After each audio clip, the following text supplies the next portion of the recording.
Ok, donc comme je vous disais, nous sommes ici pour la réunion de clôture du projet GEM.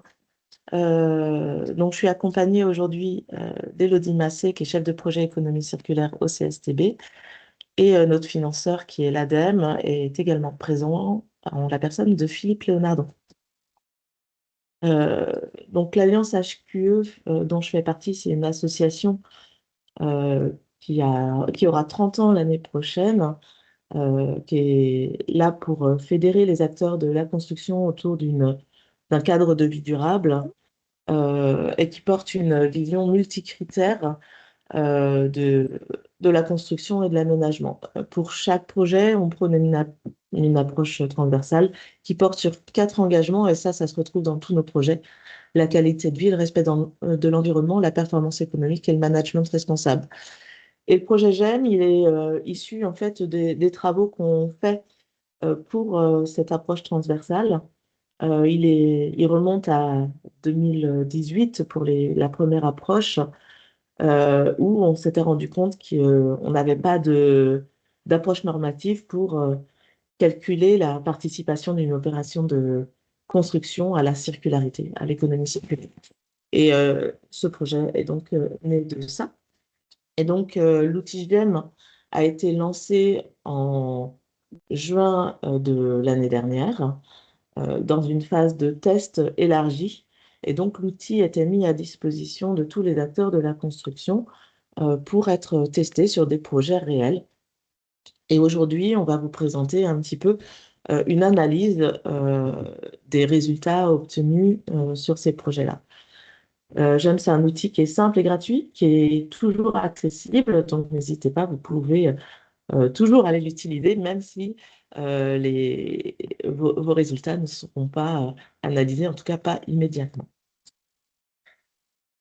Le fonctionnement de l'outil. Alors, je vais passer très vite parce que je pense que la plupart d'entre vous sont au courant. N'hésitez pas, si vous avez des questions, à utiliser le chat, et puis on prendra vos questions à certains moments de la présentation. Donc, l'idée de GM, c'est donc de calculer des indicateurs de circularité euh, grâce au RS2E de la RE 2020. Euh, pour ça, en fait, l'outil va directement, on vous téléchargez votre RS2E, et l'outil va appliquer la méthodologie d'analyse des flux de matière et aller chercher également les indicateurs d'ACV pour fournir ces indicateurs. Et ça se fait via l'exploitation de la base INES, qui va aller récupérer les indicateurs de chaque produit, les indicateurs de circularité de chaque produit. Je ne rentre pas plus dans le détail du fonctionnement de l'outil. Élodie, n'hésite pas à me couper si tu veux dire plus de choses. Mais l'idée, en fait, c'est que ça soit vraiment très simple, c'est-à-dire vous rentrez le nom du projet, vous rentrez le RS2E, et les indicateurs sont directement calculés. Et aujourd'hui, donc, on va repasser rebalayer un peu les indicateurs. Il y a une Euh, automanip complémentaire pour le réemploi notamment, enfin à faire quelques renseignements complémentaires à intégrer à l'outil, mais c'est vrai que sinon c'est quasiment automatique si on a un RS2E complet. voilà. Pourquoi pour le réemploi? C'est-à-dire que le réemploi n'est pas, comme il compte de manière nulle dans l'impact carbone des projets. C'est vrai que souvent, il n'est pas renseigné dans les RS2E. Et donc, on demande dans l'outil de compléter les éléments de réemploi qui auraient pu être utilisés dans le projet. Donc, les indicateurs de circularité livrés par l'outil. Donc, on va avoir les matières entrantes dans le projet. Donc, on va avoir tout d'abord la masse totale mise en œuvre, mais également donc les indicateurs de circularité spécifiques, que sont la matière secondaire hors éléments de réemploi et les éléments réemployés ou réutilisés. L'outil va aussi vous fournir les flux sortants, la matière sortante, où là, de même, on va regarder les matériaux destinés au recyclage et les composés destinés au réemploi ou la réutilisation. Cette estimation de la matière sortante, elle est liée au scénario de fin de vie des déclarations environnementales, donc qu'on a été chercher sur la base INES. L'outil, il calcule également d'autres indicateurs qui nous semblaient intéressants de travailler. Il s'agit de la matière biosourcée mise en œuvre. Donc ça, c'est donc un calcul qui est fait par un algorithme de recherche spécifique, puisque ce n'est pas une indication qui est directement accessible dans les déclarations environnementales. Et on a aussi un calcul d'épuisement des ressources euh, qui peut être intéressant de regarder. Et tout ça, c'est rapporté. On a aussi accès à l'indicateur de réchauffement climatique pour pouvoir faire des parallèles et avoir cette information-là directement accessible sans regarder les résultats de la CB. Donc voilà, brièvement pour les indicateurs, on a aussi des indicateurs de transport qui permettent de voir un petit peu qui ont attrait à la localité de la production des produits de construction. Après, vous avez différentes visualisations graphiques, mais qui nous intéressent moins aujourd'hui. Mais ça permet de rentrer dans un détail assez fin, donc à l'échelle globale du projet, mais également par l'eau et par sous l'eau, notamment. Concernant maintenant ce qui nous intéresse aujourd'hui, c'est les chiffres généraux du déploiement de l'outil sur ces 18 derniers mois. Donc, ce qu'on peut dire, c'est que 134 comptes ont été créés en 18 mois, ce qui est un objectif. On avait un objectif d'une centaine de comptes, donc c'est intéressant de voir qu'il il y a eu de la demande quand même pour utiliser cet outil-là. Et 92 projets ont été réellement créés. Euh, les utilisateurs majoritaires ont été sans grande surprise des bureaux d'études. Euh, mais également, on a eu quelques maîtrises d'ouvrage qui se sont intéressées et, euh, et pardon, des structures d'accompagnement comme les certificateurs également. Sur le nombre de projets créés, dans l'analyse qu'on vous présente aujourd'hui, on a dû en écarter certains, puisque certains projets étaient rentrés deux fois, c'est-à-dire que un utilisateur pouvait utiliser le projet comme a pu créer un nouveau projet en utilisant le même fichier RS2E pour tester l'outil, faire des modifications, ajouter des éléments de réemploi, par exemple. Voilà, donc on a supprimé tous les projets doublons qui pouvaient exister. On s'est rendu compte également lors de l'analyse que certains projets présentaient des problématiques sur les RS2E. Donc ces projets-là, on ne les a pas retenus de fait pour l'analyse. Souvent, c'était des problèmes d'unité qui figuraient.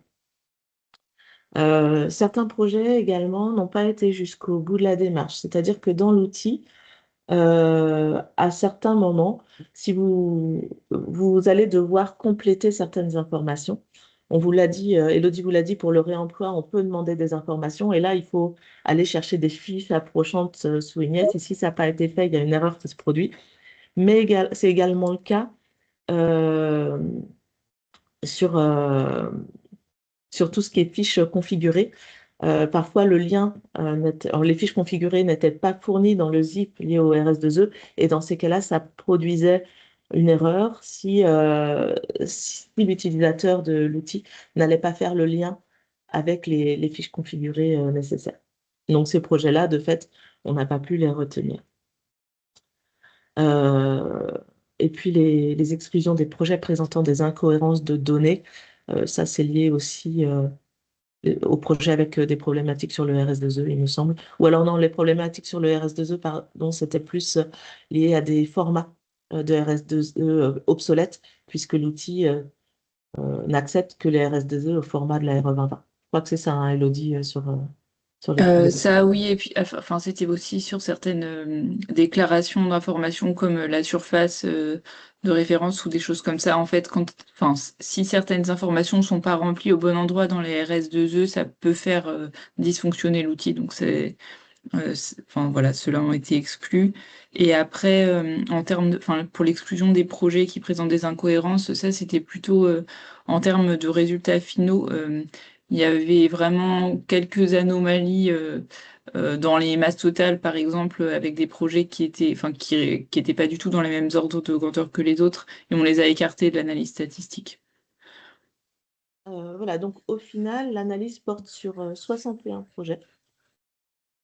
Et vous avez la répartition sur le camembert à droite, donc principalement des logements collectifs, mais également pas mal de bâtiments liés d'accueil et de petite enfance. Ce qu'on peut noter, c'est qu'on n'a pas de bâtiment tertiaire dans cet échantillon, et on y reviendra tout à l'heure. Donc sur la typologie, je vous l'ai dit, principalement des logements collectifs. Vous avez à droite les surfaces moyennes. Euh, donc c'est du classique hein, pour les bâtiments collectifs, c'est du 2000 mètres carrés par projet en moyenne. Alors là, j'ai un petit doute sur le bâtiment à usage d'habitation, 440 mètres carrés, ça me semble un petit peu beaucoup. Donc, faudra qu'on vérifie ce paramètre-là. C'est peut-être que c'est les maisons accolées dans ces cas-là. Je pense qu'elles sont déclarées ensemble, en fait. Ah, c'est ça. Et donc des bâtiments d'enseignement, que ce soit euh, du secondaire ou du primaire, avec donc des surfaces moyennes. Euh, Maintenant, sur les types de structures, on a été regarder les types de structures par bâtiment. Ce qu'on voit, c'est qu'on a quand même une majorité de bâtiments qui sont maçonnés et qui sont des bâtiments bétonnés avec des poteaux-poutres et des voiles porteurs. On a quelques bâtiments sur lesquels on n'a pas l'information et on a également quelques bâtiments qui sont en ossature bois du coup. Euh, mais donc en majorité quand même des bâtiments qui sont maçonnés ou en poteau-poutre. Sur les façades, ben, on a fait la même chose. On a été regarder les matériaux principaux de façade. Bon, là aussi, hein, le béton est dominant. Et sinon, on a quelques bâtiments, c'est par nombre de bâtiments, pardon, j'aurais dû vous dire. Donc, on a quelques bâtiments qui présentent du bois, de la paille, euh, de la pierre également. Donc, euh, donc voilà, le béton sera donc très représentatif des données qu'on aura pu obtenir dans l'analyse. Donc là, on peut regarder un petit peu la matière totale mise en œuvre dans les projets. Alors, il faut bien comprendre que la matière totale mise en œuvre, c'est tout au long de la vie du bâtiment, donc ça comprend tous les renouvellements. Et on a quand même quelques tendances qui se dégagent globalement sur le bâtiment collectif. On observe une moyenne un petit peu au-dessus de 2000 mètres carrés. Après, là, alors, ce que Gwen n'a pas trop dit en introduction, c'est qu'on n'a pas là la restitution totale de toute l'analyse qui sera faite un peu plus tard. Donc, on n'a pas tous les calculs de médiane, notamment, à présenter là, mais on a commencé ce travail-là et on obtient des choses un peu dans cet ordre de grandeur-là aussi. Et pour les bâtiments, enfin les habitations, mais plutôt maisons individuelles, là on est plutôt autour de 1300 kilos au mètre carré. Alors, dans l'enseignement, il y a probablement un projet avec certaines anomalies, enfin voilà, qui est à questionner. Aujourd'hui, on n'a pas eu forcément tout accès à toutes les informations en fait sur les différents projets. Parce que donc Gwen a contacté les utilisateurs pour avoir plus de détails qui nous ont pas nécessairement été transmis. Donc on doit baser l'analyse sur les informations qu'on peut retrouver dans les RS2E uniquement. Voilà, ce qui fait que parfois on peut s'interroger sur certains résultats.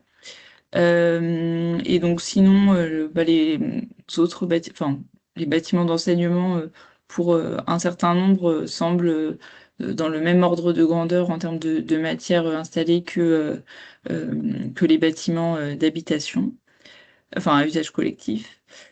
Est-ce que je peux passer moi-même ou pas? Ça marche là quand je passe les slides ou pas? Non.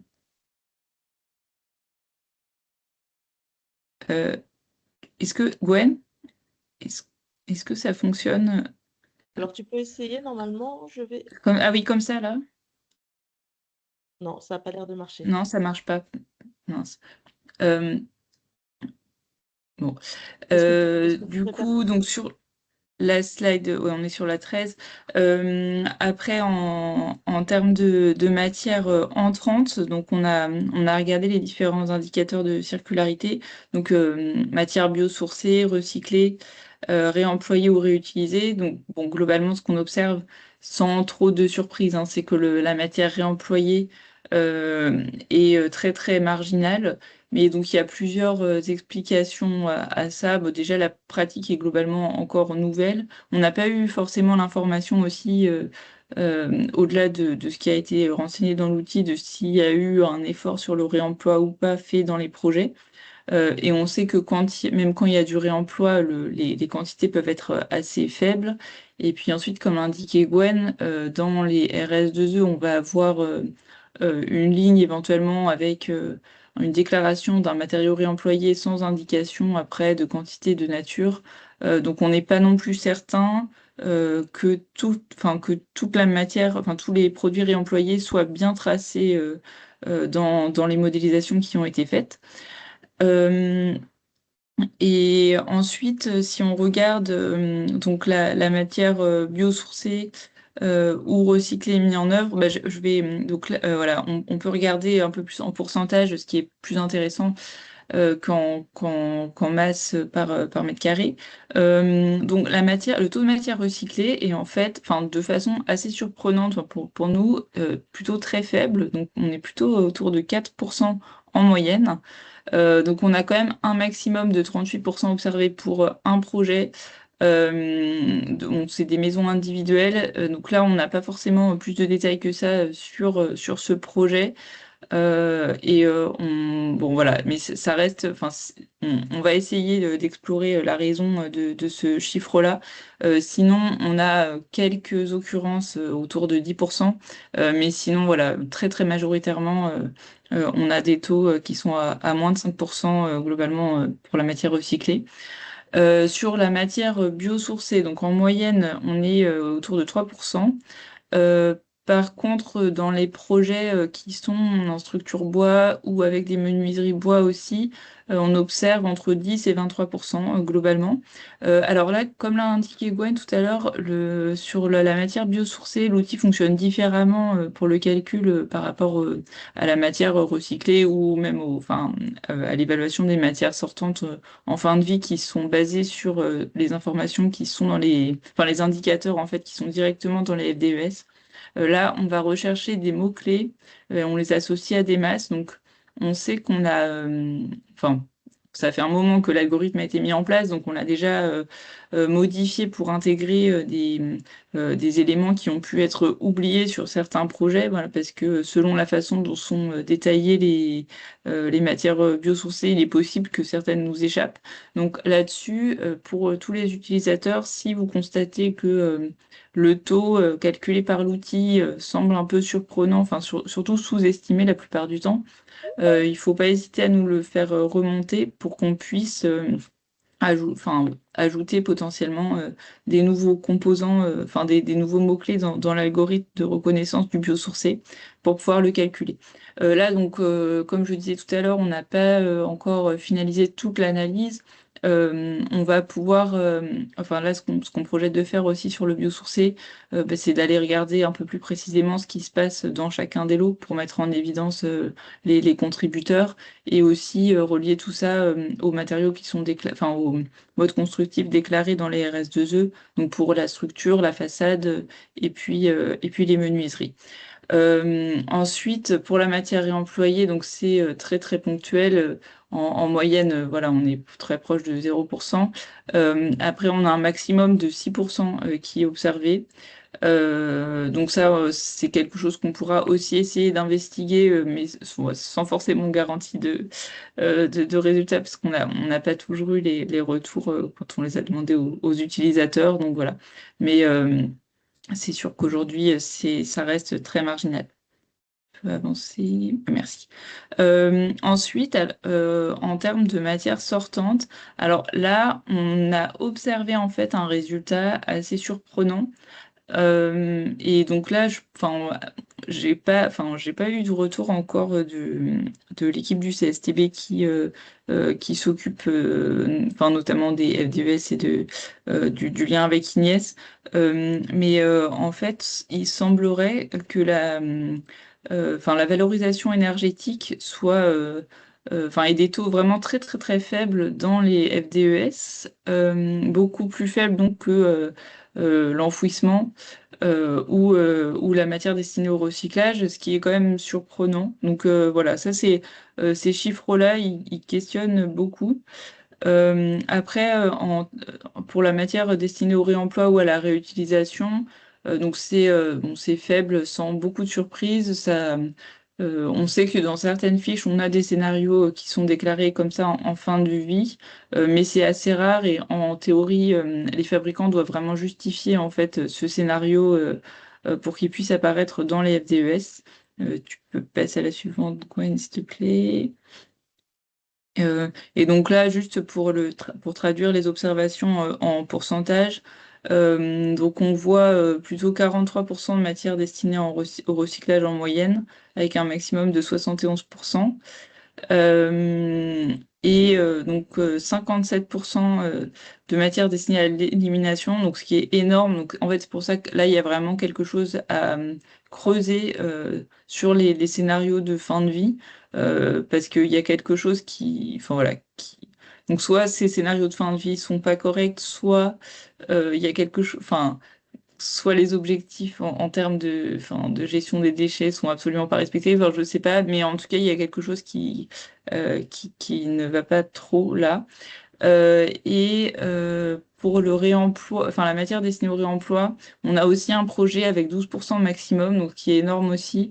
Donc là, c'est pareil, ça serait intéressant de réussir à avoir des détails sur ce projet-là. Ensuite, on a, sans trop de surprise, une matière qui est pas mal concentrée dans le lot 3, donc superstructure maçonnerie.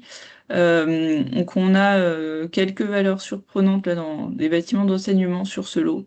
Donc ça, c'est aussi quelque chose qu'on pourra aller, qu'on pourra aller regarder en détail et peut-être, voilà, on pourra contacter les utilisateurs pour voir euh,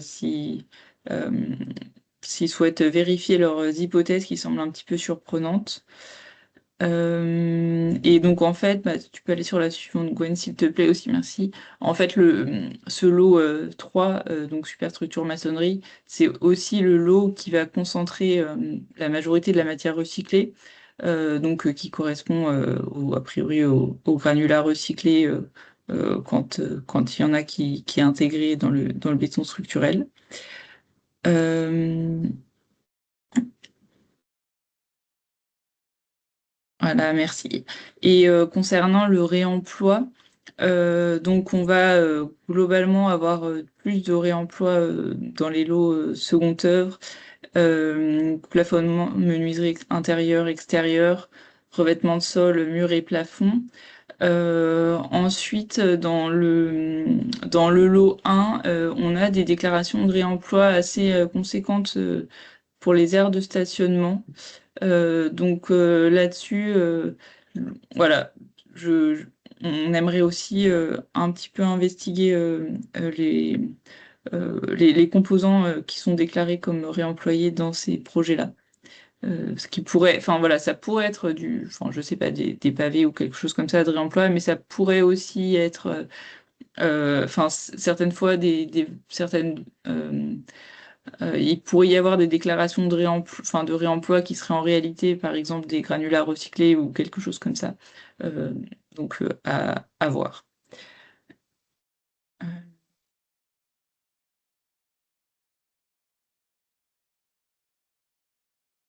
Oui, donc ce qu'on se disait suite à ces premiers retours, on aurait aimé avoir votre votre sentiment, votre avis, votre retour d'usager sur vos projets, sur les résultats que vous avez pu obtenir, sur l'outil également. Donc, n'hésitez pas à lever la main, à prendre la parole. C'est un temps ou à poser les questions également que vous auriez à poser.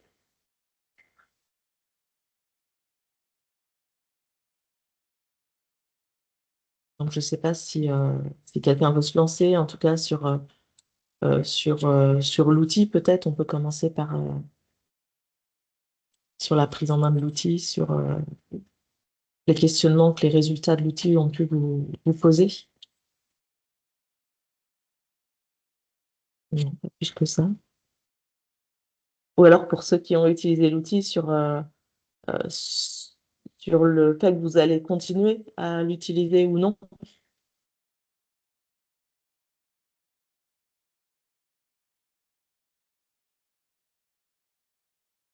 Oui, Lucille, bonjour. Oui, bonjour. Je vais commencer.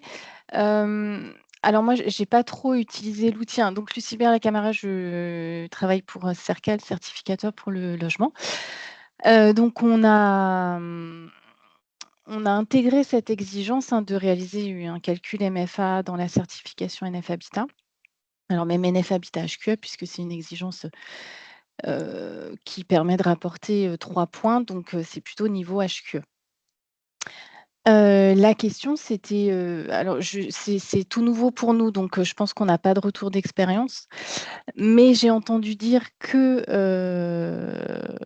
le futur de cet outil était pas forcément, enfin voilà, il y avait un peu un flou autour de ça, donc je voulais savoir, ce qu'il en était. Je mets les pieds dans le plat tout de suite, hein, je suis désolée. Mais, pour le coup, moi, c'est vraiment un outil, voilà, que j'affectionne particulièrement. Vous savez pourquoi? Et j'ai souhaité le pousser dans la certification et j'aimerais, voilà, je trouve que les premiers résultats sont super intéressants et je pense que c'est vraiment un outil qui peut, en plus, évoluer par rapport aux exigences de la taxinomie. Donc, je suis assez enthousiaste et malheureusement, j'ai cru comprendre que, pour maintenir cet outil et pour le faire, exister sur la durée, ça allait peut-être être compliqué. Ouais, on va y revenir. En effet, on va, OK, enfin, très bien. on peut en parler là. En effet, pour le moment, euh, le maintien de l'outil, la maintenance, c'est-à-dire la maintenance et les développements qui seraient souhaités par les utilisateurs ou alors qui seraient souhaités pour améliorer l'utilisation qui en est faite actuellement, n'est pas assuré.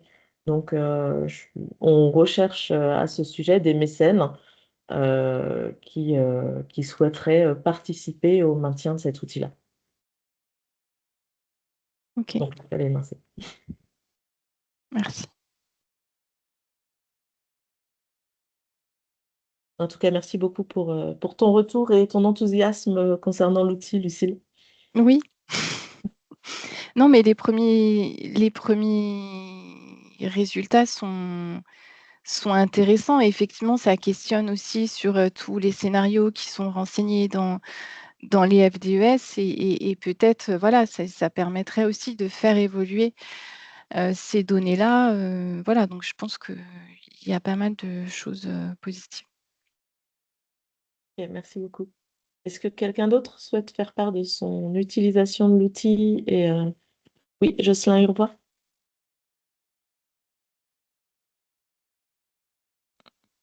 Bonjour, est-ce que vous m'entendez? Oui, très Oui. bien. Oui, Bonjour. bonjour. Jocelyn Hervois pour le bureau d'études Elliott du groupe Egis.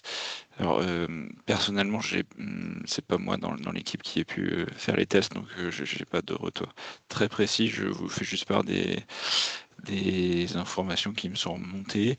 Dans l'utilisation de l'outil, on a pu avoir un peu des difficultés à vraiment l'utiliser. notamment lié au fait qu'il faille un RS2E complet avant de commencer toute analyse, ce qui, dans la pratique, ne s'obtient de manière assez fiable que tardivement dans le projet, à un moment où des leviers qu'on pourrait vouloir activer sont en fait déjà actés, quoi.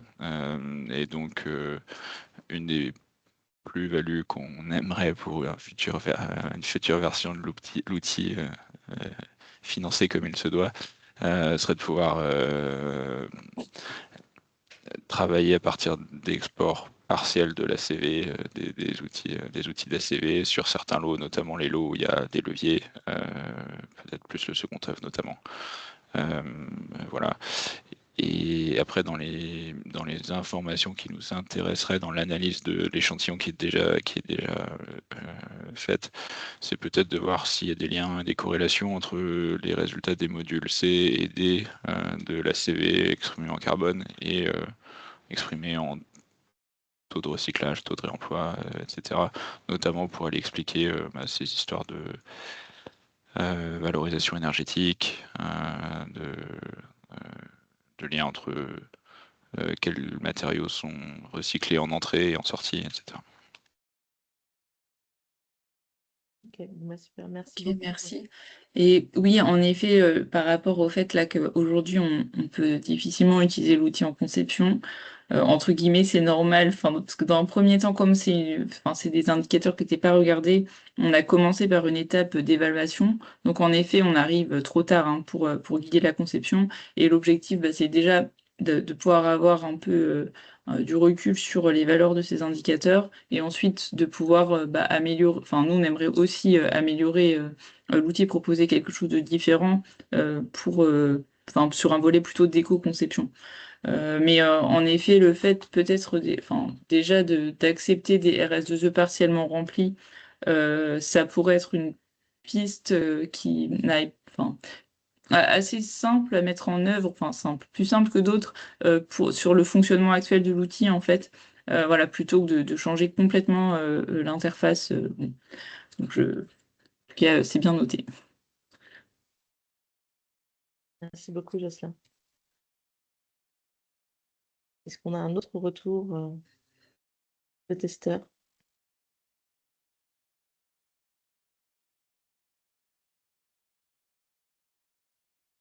Non? On va pouvoir continuer. Alors, n'hésitez pas en tout cas à continuer à nous faire vos retours par mail si vous le souhaitez. C'est toujours important pour nous de les avoir.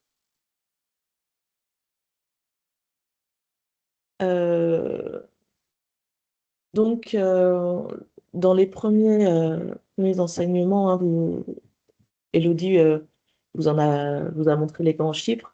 Je vous disais également que dans les typologies, on n'avait pas de bâtiment de bureau dans les projets de testeurs. Tout simplement, comme je vous disais, l'outil a été lancé en juin 2024. Et on pense que c'est le délai de conception-réalisation de ces projets tertiaires et le fait justement que le RS2E arrive en toute fin de projet qui fait qu'on n'a pas d'échantillonnage sur ces bâtiments de bureaux puisque c'est des projets qui sont relativement longs et que l'entrée en application de la RE 2020 pour ceci était plus tardive. Donc Élodie le disait également, le pourcentage de matières recyclées semble plus faible, enfin est plus faible en tout cas que ce à quoi on s'attendait, puisque on parle beaucoup maintenant de produits et matériaux de construction qui ont des parts de recyclés importantes. Donc voilà, c'était un petit peu une surprise également qu'il n'y en ait pas plus. Et puis, on va continuer l'analyse pour avoir des résultats par lot, pour regarder un petit peu ce qui se passe précisément. Ce qu'il y a, c'est que voilà, l'outil sort beaucoup de données et ça demande pas mal de temps pour rentrer très finement euh, dans l'analyse des résultats. Ouais, ça oui. Puis après, en fait, là, ce qui n'est pas prévu non plus dans l'analyse, c'est une analyse réellement par projet. Enfin, on a prévu une analyse statistique, donc on peut constater certaines choses, aller creuser un petit peu plus quand des valeurs nous surprennent et aller voir ce qui se passe dans les projets, mais on n'a pas non plus du tout tous les renseignements sur les projets, ce qui peut être un petit peu limitant parfois sur certaines interprétations.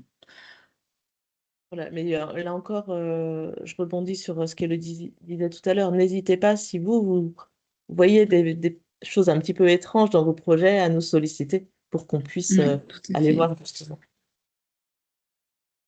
Euh, sur les prochaines étapes, donc on le disait, on continue cette analyse.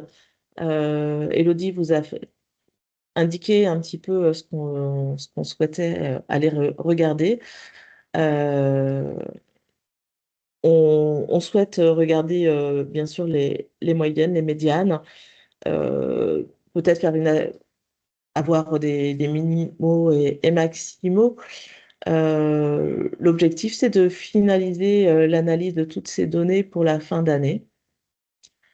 Les résultats, bien sûr, seront diffusés en fonction de leur pertinence, hein, en fonction de ce qu'on aura pu avoir comme information euh, sur les projets qui peuvent poser question. Et donc voilà, là encore, je vous redemande, on vous l'a dit à plusieurs reprises, il nous faut des détails sur vos projets. Donc, je vais renvoyer une série de mails pour avoir ces remontées. Donc, si vous pouvez prendre 5 minutes pour répondre à la question notamment sur les ambitions, sur les ambitions du projet en matière de circularité, ça pourrait nous aider aussi pour notre analyse. Voilà, si vous avez le temps, ça sera grandement utile d'avoir vos retours. Euh, et, euh, et donc, ce qu'on peut dire en conclusion, c'est que donc, le départ du projet, il était simple, c'était un constat qui disait qu'on parlait d'économie circulaire, de réemploi, de biosourcés. Mais que dans les projets, on mesurait surtout le carbone et l'énergie et pas les flux de matière. On ne savait pas combien de matières secondaires on mettait en œuvre, où elles se situaient dans le bâtiment et ce qu'elles devenaient ensuite, quel était leur potentiel en fin de vie. Avec GEM, en fait, à partir des données que vous produisez, que les industriels poursuivent, euh, fournissent pour la RE 2020, on peut calculer des indicateurs de circularité qui sont lisibles et qui seront encore plus lisibles quand l'outil sera plus utilisé. Donc, masse totale du projet, part de biosourcés, matières secondaires et emploi. Tout ça, c'est des indicateurs qui peuvent vraiment servir de pilotage par la preuve un petit peu, de voir où la circularité est vraiment activée, voir où on reste très linéaire. Et puis, en fonction des développements de l'outil, peut-être en effet servir un jour d'aide à la conception, ça serait idéal. Donc, on a aussi identifié des limites très claires. Déjà, notre échantillon de bâtiment est toujours un peu restreint. Donc, une idée, ça serait d'analyser l'observatoire de la RE 2020 pour accéder à un échantillon plus important de projet. On a également eu beaucoup de demandes pour des développements de cet outil-là, donc aide à la conception, mais pas que. Passer à un outil qui peut être appliqué à la rénovation et pardon, également. Et puis, on a des limites qui sont plus inhérentes aux pratiques actuelles, donc des problématiques de complétude de RS2E, les lots forfaitaires qui, de fait, ne sont pas analysés, le réemploi non déclaré, la matière biosourcée qui ne figure pas, tout ça, c'est des limites qu'il faut au fur et à mesure lever. Et puis, on se rend compte également qu'il y a toujours besoin d'un accompagnement du secteur dans la lecture des données, dans ce que ça signifie, dans ce qui peut être fait également. Et donc, à court et moyen terme, l'idée, donc, c'est de valoriser ce qui a été fait là, puisque c'est une source de renseignements très importante. Et vous l'avez compris, notre priorité également, c'est de stabiliser l'outil, c'est-à-dire d'en assurer la maintenance, d'en assurer également des petits développements, des mises à jour, mais également des développements plus importants qui pourraient justement servir euh, le secteur d'une autre manière. Donc, l'idée, ça serait qu'à moyen terme, on se concentre sur des évolutions prioritaires, hein. Ça pourrait être le carbone évité par le réemploi, quelque chose qui nous est très demandé, la lecture à l'échelle d'un parc également, ou alors Lucille citait l'articulation avec les exigences européennes de la taxonomie. Donc tout ça, c'est des idées qu'on souhaite développer, mais pour ça, on a besoin de financement, puisque le financement de l'ADEME arrive à son terme en décembre, et pour pérenniser l'outil, bah, on a besoin de donateurs. Par le biais de l'alliance HQE-GBC, vous avez la possibilité d'obtenir une déduction fiscale de l'argent que vous souhaiteriez investir dans cet outil-là. Donc n'hésitez pas si vous avez ce potentiel et cet intérêt pour l'outil à revenir vers nous pour qu'on en discute et qu'on échange sur ce qui est possible de votre côté.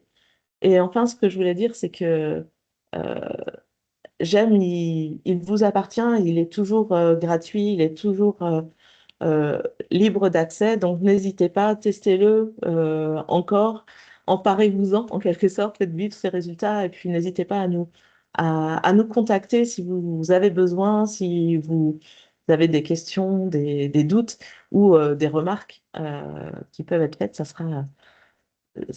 pour nous, ça sera toujours enrichissant. Nous, on va continuer à le faire vivre et à le porter au sein de l'Alliance HQE-GBC. Donc voilà, vous nous reverrez dans les salons à présenter cet outil-là, en tout cas l'année prochaine. Euh, mais voilà, on espère réussir à stabiliser tout ça. Enfin, je sais que le CSTB s'y emploie. Nous, de notre côté, on fait tout ce qu'on peut pour cela. En tout cas, je vous remercie beaucoup de votre participation. Si vous avez des questions, on peut éventuellement encore en prendre quelques-unes. Donc, on vous l'a dit, hein, il y aura une publication qui sera faite avec toutes les analyses qu'on aura pu faire sur les données récoltées. Et donc, ça, dès que c'est rendu public, vous serez informé, bien sûr, par messagerie.